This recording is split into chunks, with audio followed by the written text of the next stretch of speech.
आपको कॉलोनी महल के दरवाजे पे जाना पड़ेगा टिकट के लिए, नहीं तो फिर टिकट जैसे उनके प्रवक्ता ने कहा कि नहीं देंगे। अगर ऐसी परिस्थिति अगर आपके ऊपर आती है तो आप क्या करेंगे? अगर ऐसी परिस्थिति आती है हाँ। तो मैं आला नेताओं से माफ़ी मांगूंगा और क्षमा चाहूँगा, और मैं उस वक़्त पक्ष से राजीनामा देके अपना दूसरा कुछ सोचूंगा।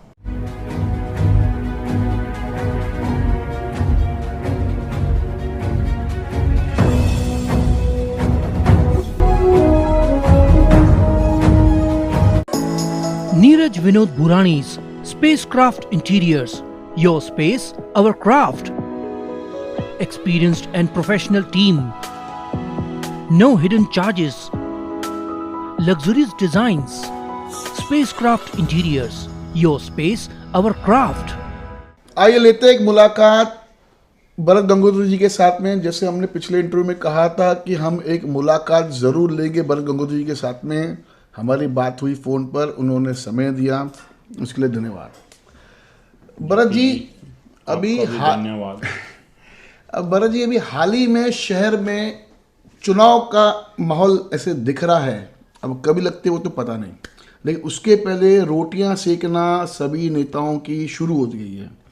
अभी जैसे हाल ही में हमारे पूर्व आमदार पप्पू कालानी जी 5 नंबर के दौरे पे थे, उन्होंने उनकी पार्टी के प्रवक्ता ने, आपके पार्टी के प्रवक्ता मनोज लासी ने खुले तौर पे कहा था कि भरत गंगोत्री को टिकट चाहिए तो बंगले पे आना पड़ेगा। वो क्या कहते हैं 4 और 5 नंबर की टिकट मैं बांटूंगा, उनको खुद की टिकट लेने के लिए उनको बंगले पे आना पड़ेगा, नहीं तो उनको टिकट नहीं देंगे। इस तरीके का आप पे उन्होंने टीका टिप्पणी कसी। 4 और 5 नंबर की टिकटें जैसे आप कहते हैं कि मैं मेरे हाथ में है, मैं बांटूंगा, ये मेरे हाथ में है जो भी, तो ये आपस की फूट क्या लग रहा है आपको आने वाले चुनाव के अंदर हानिकारक नहीं है? जेकी जी सही बात है, इसका किधर न किधर इम्पैक्ट पड़ेगा। थोड़ा जोर से बोलेंगे तो इम्पैक्ट पड़ेगा ही। हाँ। और जो मनोज लासी ने कहा कि भाई 4 और 5 के लिए, मैंने तो कभी ऐसे बोला ही नहीं है कि 4 और 5 के लिए। हाँ, इतना जरूर है कि उल्लासनगर 1 से 5 में पक्ष को चाहने वाले बहुत सारे लोग हैं। उनके लिए हम पक्ष के साथ जरूर उनके लिए बात करेंगे, और उनको जिन्होंने पक्ष के साथ मेहनत की है, इतने साल दिए हैं, तो हम पक्ष के सामने या वरिष्ठों के सामने ये बात जरूर रखेंगे कि इनका हक है, इनको एक मौका दिया जाना चाहिए। उसके लिए हम आखिरी दम तक अपनी ताकत लगाएंगे। हाँ, समझिए भरत जी, ऐसा एक माहौल बन के आता है, क्योंकि देखिए राजनीति में कभी धूप छांव हो जाती पता ही नहीं चलता है। कभी आज राजनीति एक है, कल राजनीति अलग तौर पे गुजरती है, पता नहीं। जितने चुनाव नज़दीक आते हैं वैसे राजनीति की हलचलें चेंज होती रहती है, सभी शहरों में होती है, हमारे उल्लासनगर में होती है, और हमारे उल्लासनगर तो खासकर ज़्यादा होती है। तो अगर ऐसी कोई नौबत आती है और आपको बंगले पे ही जाकर आपको एबी फॉर्म मिलेगा, तो आप क्या वहां पर जाना पसंद करेंगे? आपका क्या स्टैंड रहेगा उस टाइम पर? देखिए जी, मैंने पहले कल ही एक इंटरव्यू दिया है, उसमें भी कहा है हाँ कि जब भी मैं फर्स्ट टाइम रुका था तब भी इनके पास नहीं गया था। तो आज तो बात ही अलग है, तो मुझे आगे बोलने की ज़रूरत ही नहीं है मैं कि इनके। और इससे पहले एक बार ओमी कालानी ने भी बोला था, तो उनको भी जवाब दिया था। हाँ, तो उनको सबको मालूम है, ये पता नहीं क्यों बार बार मेरे लिए चर्चा ही करते रहते हैं। ऐसा देखा गया है कि जो ज़्यादा काम करते हैं उसकी चर्चा शहर में होती है। तो काम की चर्चा करें ना, क्योंकि आप पहले एक नगर से होगा जिसने 25 करोड़ का फंड अपने वार्ड के लिए लेके आए, तो उस चीज़ का, ये तो सराहना है। उस चीज़ का पक्ष को कितना फ़ायदा होगा, उल्लासनगर में हम किस तरह से ये बात कर सकते हैं, उन चीज़ों में के ऊपर बात होनी चाहिए, मुद्दों पे बात होनी चाहिए, डेवलपमेंट पे बात होनी चाहिए। डेवलपमेंट में बात होनी चाहिए कि बैठ के हम इधर काम कर रहे हैं और हमारे पीछे बेदुता बातें करते रहते हैं जिनका कोई ना मुंह है ना सर है। नहीं, फिर भी समझो एक ऐसा समीकरण बन के आता है कि भाई आपको वहाँ से ये भी फॉर्म लेना है, तो क्या आप कालानी महल के सीढ़ियों पर चढ़ेंगे? नहीं, वहाँ तो नहीं चढ़ेंगे, सवाल ही नहीं है।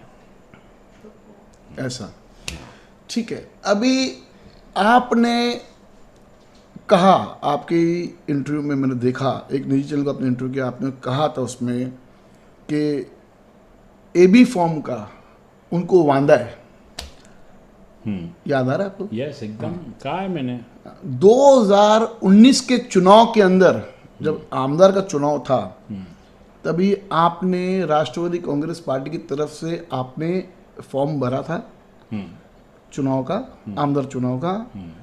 अचानक से 2 घंटे के बाद या पहले भाभी ज्योति कलानी जी ने भी फॉर्म भरा था और आपको अपना फॉर्म पीछे लेना पड़ा। क्या कारण थे उस टाइम पे?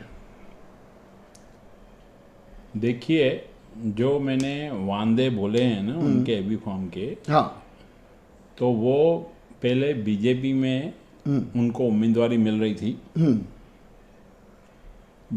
उस उम्मीदवारी के लिए वो लोगों ने इंतज़ार किया। जब बीजेपी पार्टी ने उनको नाकारा, एबी फॉर्म नहीं दिया, बाद में वो रुख किया उन्होंने एनसीपी पार्टी का, और वो पहले ही आमदार रह चुकी थी वहाँ पे, करंट आमदार थी।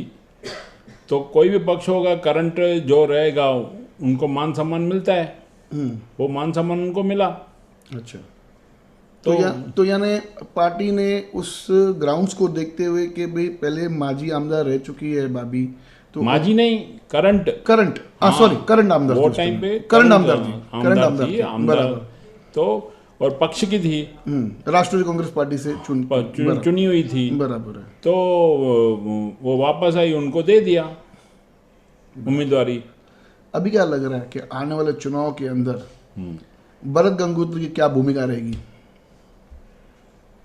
चुनाव आने दो, उसमें भी भूमिका तय होगी, और ये हर इलेक्शन में भूमिका तय होती है, अच्छी तरह होती है, और हम हमेशा अच्छी तरह निभाई है।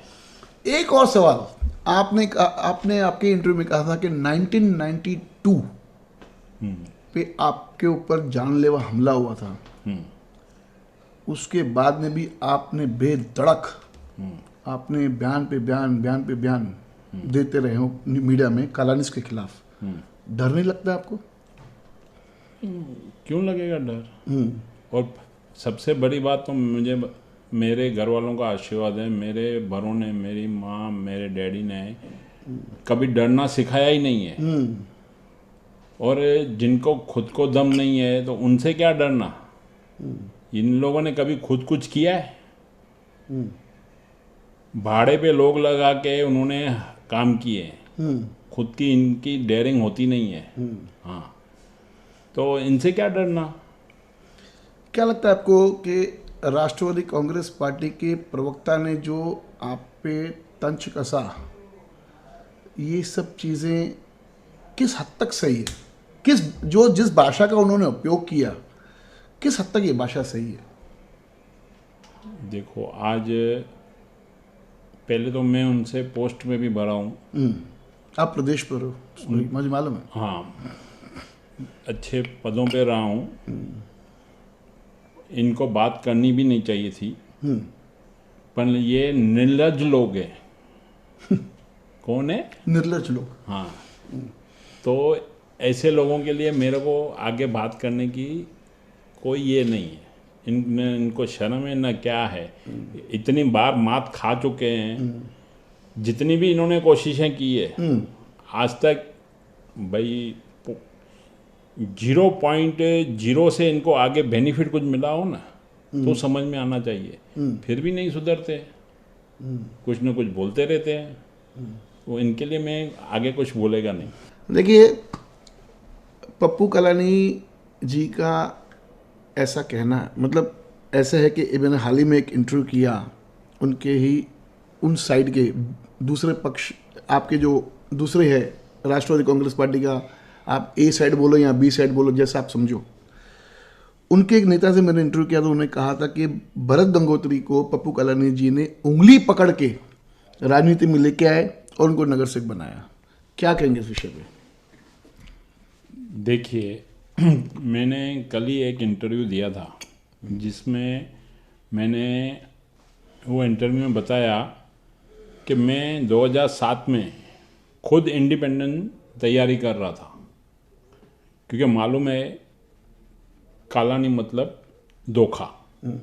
तो इसके कारण मैं इनके पास गया ही नहीं। और रही बात मेरी, ये हर बार अपने आप को बताते हैं कि हम लोगों को चुन के लाते हैं, ये दिखाते हैं कि हम इस शहर के भाग्य विधाता हैं। अगर इनमें अगर दम है तो आज की डेट में ये एक बार इंडिपेंडेंट रह के चुनाव जीत के दिखाए, हम मान जाएंगे कि वाकई में ये सही माने में कि शहर के भाग्य विधाता है। देखिए, अभी 2007 में अगर जाएं तो 2007 में आपके आपने ऐसी परिस्थिति कि आपने कहा था कि मैं इंडिपेंडेंट चुनाव लड़ूंगा, अगर वो परिस्थिति बन के आती है तो क्या भरत गंगोत्री इंडिपेंडेंट चुनाव लड़ सकते हैं? परिस्थितियां जैसे रहेगी वो टाइम पे निर्णय ले लेंगे। ऐसे कहा है कि भाई भारतीय जनता पार्टी से भी आपकी अच्छी दोस्ताना है, तो वो तो आप पे नजर गड़ा के रखे होंगे, क्योंकि स्ट्रॉन्ग कैंडिडेट तो सबको चाहिए, सभी पार्टियों को चाहिए। देखिए, भारतीय जनता पार्टी, तो आपका उस पर में क्या स्टैंड रहेगा? भारतीय जनता पार्टी आज से नहीं 2012 से हर इलेक्शन में मेरे से संपर्क करती है कि आप हमारे साथ जुड़िए। हाँ, तो वक्त आने वो हर एक पक्ष का रहता है, वक्त आने क्या वक्त नहीं, हर एक पक्ष का रहता है कि अच्छा कैंडिडेट हमारे पक्ष में आवे, तो हर एक पक्ष अपने अपनी मेहनत करता है। भरत, एक छोटा सवाल, अभी जैसे वरिष्ठ जो आपके राष्ट्रवादी कांग्रेस पार्टी जो वरिष्ठ नेता है, आपके काफ़ी अच्छे संबंध है उनके साथ में, अगर वहाँ से अगर आपको आदेश आता है कि आपको टिकट के लिए आपको कालानी महल ही जाना ही पड़ेगा, आपको कालानी महल के दरवाजे पे जाना पड़ेगा टिकट के लिए, नहीं तो फिर टिकट जैसे उनके प्रवक्ता ने कहा कि नहीं देंगे, अगर ऐसी परिस्थिति अगर आपके ऊपर आती है तो आप क्या करेंगे? अगर ऐसी परिस्थिति आती है हाँ, तो मैं आला नेताओं से माफ़ी मांगूंगा और क्षमा चाहूँगा, और मैं उस वक़्त पक्ष से राजीनामा देके अपना दूसरा कुछ सोचूंगा। अभी हाल ही में आपके ही पार्टी के प्रवक्ता ने कहा था कि हम 4 और 5 नंबर में 15 सीट्स लेके आएंगे, तो मैंने उनको कहा था कि भाई 15 सीट लेके आएंगे तो आप जो अपने नेता के ऊपर तंज कस रहे हो, कैसे? जेकी जी, 15 सीट इनका आज 4 और 5 नंबर में वजूद ही नहीं है कालानी का। जब से उल्लासनगर विधानसभा 3 भागों में बांटा गया है, तब से इन्होंने 4 और 5 नंबर के साथ सौतला व्यवहार किया है, कभी ध्यान दिया नहीं है। मगर जब भी इनको ऊपर मुसीबत आती है तो मदद 4 और 5 से लेंगे, मगर ध्यान कभी नहीं देते। उनका सिर्फ उल्लासनगर 141 के ऊपर ही ध्यान है। 2007 से मैं आपको यहाँ से बताना चाहूँगा कि कौन कौन नगर सेवक चुन के आए और अपने दम पे चुन के आए, न के इनके दम पे। 2007 में हीरा साईं रुके थे, जग्यासी, बराबर, साईं, हाँ साईं जी, वो खुद के दम पे आए। सतराम दास जसवानी, वो तो हमेशा खुद के दम पे आते हैं। सही। तीसरा मैं चुन के आया, मेरे वार्ड के अंदर मेरे पहले जो कैंडिडेट था उसकी नेगेटिविटी इतनी थी कि लोग उससे निजात पाना चाह रहे थे, तब कोई कैंडिडेट नहीं था। मैं रुका, लोगों ने मुझे पसंद करके चुनाया, उसमें भी इनका कोई रोल नहीं। और ठाकुर चांदवानी आरपीआई के सिंपति में जो उनके यहाँ नुकसान हुआ था, आगजनी हुई थी, नुकसान हुए, तो उसमें सिंपति में वो चुन के आए। वो शायद 3 वोट से चुन के आए थे, मुझे याद आ रहा है। हाँ, 3 वोट से चुन के 3 आए। वोट से चुन के आए थे। तो ये चारों सीटें 2007 की है। आई है 2012। 2012 में ठाकुर चांदवानी हार गए। साईं जी ने आगे इलेक्शन लड़ा ही नहीं। तब चुन के आए थे दादा सतराम दास जयसवानी, मेरी माता जी, और तब तो कालानी खानदान ने पूरी ताकत लगा दी थी कि राजवानी फैमिली में से कोई आना नहीं चाहिए। फिर भी अच्छे वोटों से जीत के आए। तीसरे आए थे गुरु वलेचा। गुरु वलेचा तभी कांग्रेस और एनसीपी की युति की वजह से चुन के आए। बराबर। और 2017 तब तो समझो ये लोग एनसीपी छोड़ के बीजेपी में चले गए थे, तो भी इनका कोई कैंडिडेट आया नहीं। सिर्फ राष्ट्रवादी से हमारा ही पैनल चुन के आया। 4 का जो पैनल था उस टाइम 2017 में। तो 15 साल में इनका ग्राफ यहाँ पे 0 है। आने वाला समय बताएगा भरत गंगोत्री जी की क्या भूमिका रहेगी आने वाले चुनाव के अंदर। लेकिन जिस हिसाब से हमने बात किया, हमें लगा कि इस बार भरत गंगोत्री की भूमिका जैसे थी वैसे ही रहेगी। धन्यवाद। देखते रहिए फिर से वॉग न्यूज़ चैनल।